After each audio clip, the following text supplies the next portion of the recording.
Ça, c'était une session où j'étais collé à la digue. On voit pas trop les vagues arriver, on voit juste au dernier moment quand ça pète et que ça se reforme derrière.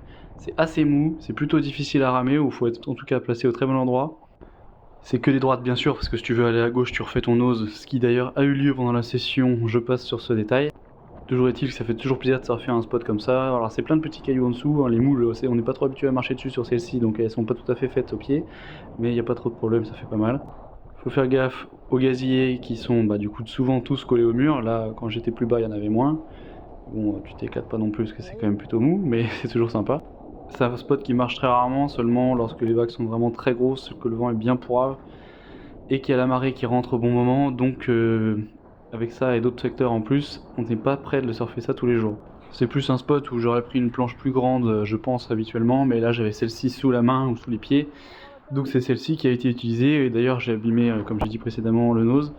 Comme c'est une planche qui vaut pas très cher, enfin elle vaut cher mais elle m'a pas coûté cher, ça m'a pas trop gêné.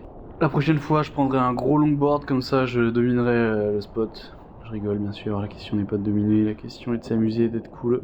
Comme ce spot qui est super cool, c'était un plaisir, je vous embrasse très fort.